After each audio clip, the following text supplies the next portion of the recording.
Hi people of the world, so instead of my usual AMV style content, I decided to do, an actual video. It's in honor of one of the finale specials for the Owl House, airing and releasing in less than 10 days. 9 days as of recording this, but if I don't release this on the day of recording, then it will be less. You can watch Thanks to Them, which is the name of the special, on Disney Channel and Disney XD at 9 p.m. Or if you have Hulu Live, as far as my understanding goes, that will also work as long as you just tune into Disney Channel or Disney XD. So that should work. So in this video, we're going to be a bit of a mess talking about, well, not really some of our hopes or theories, or even just predictions for season 3, but really just going over everything that just got leaked. And Comic-Con has, oh my god, was there a lot? So if you have not seen King's Tide yet, and haven't finished season 2, then do not watch this. Please finish it first if you don't want to be spoiled. And I'll post the links to the Comic-Con stream and the leaks down below. And so let's get into it. First off, one of, if not my biggest hope, was that Thanks to Them would take place like immediately after the ending scene in King's Tide, which had a lot of us crying. And it seems that I was right to hope for that, because that's what we saw from the first 6 minutes of the episode. So it's picking up exactly where King's Tide left off, and I was just watching the stream with my friend not too long, and okay, I was squealing over literally everything. Next up is the coming out scene. It was everything. It was just so freaking cute. I love it. I myself am queer, so that means a lot to me to see all this great and diverse representation in what's to be considered a kids show. V's new look is adorable. I love it. She's so cute. The scene where she switches from looking like Luz, but like with a little hair clip and I guess cleaner in a sense, to like doing a little twirl and jump and having her own design, her own new form, it warmed my heart just to see her having her own identity finally. And the scene in the rain where she jumps in and transforms from her basilisk form into her new appearance was also pretty cute. Hanla fans and Flow fans, oh, do we have so much to discuss.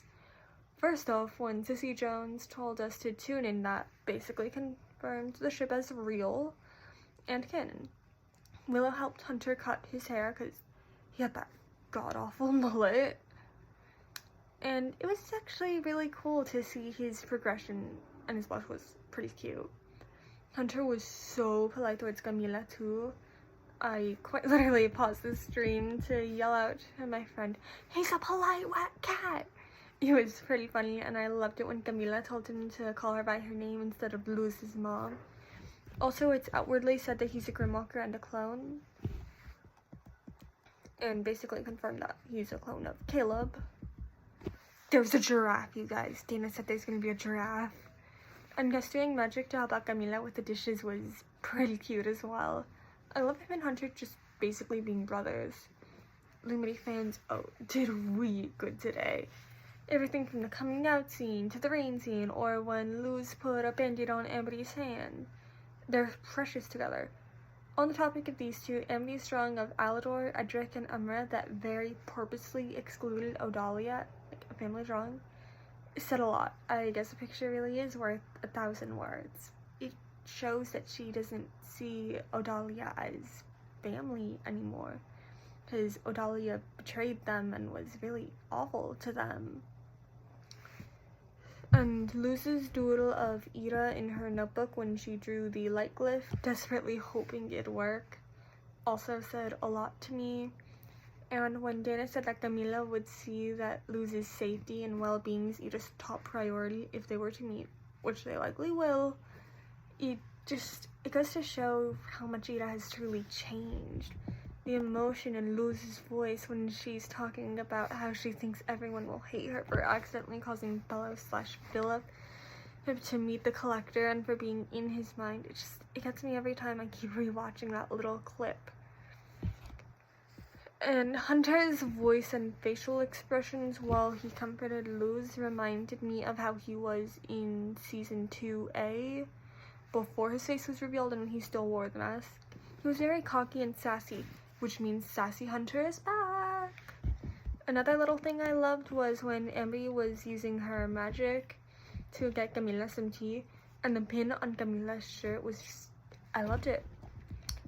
We finally know how Dana got all that queer stuff into season 3, mostly the bi stuff, but she said that she bullied her way into having it there to the point where people just gave up and let her have what she wanted. Bullying is always the answer, kids. I'm very curious as to know what the Hootie backstory is. Dana said someone perfectly predicted it, so that just makes me even more curious. Shout out to whoever animated Rain's violin though, like they were saying in the stream, because apparently that was spot on accurate and not just gorgeous scenes. Speaking of which, we are getting a lot of more gorgeous animation in season 3. Big fan of Alex's Hootie puppet. Back to the animation though, it's just so gorgeous. And the scene in the rain with the ball of light not only was gorgeous, but that was so a callback to season 1 when Luz showed Amity her light glyphs, saying that she wasn't a real witch.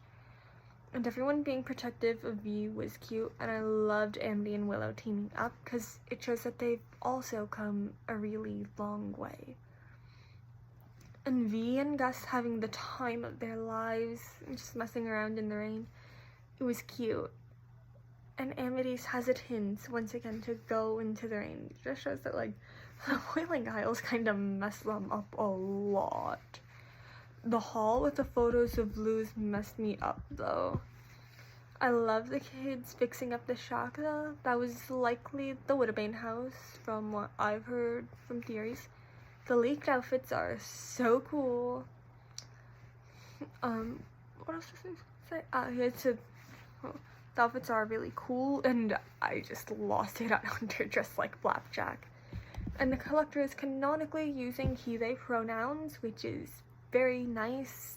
It's nice to have a lot more representation, even though this show is packed with it. I love Amphibia and other shows too, but it is gonna be hard to beat out this show. Also, Luz is going to the school, and the special very likely takes place on Halloween. I guess that's really all I have to say and report on. If I missed anything, please let me know in the comments down below. Bye!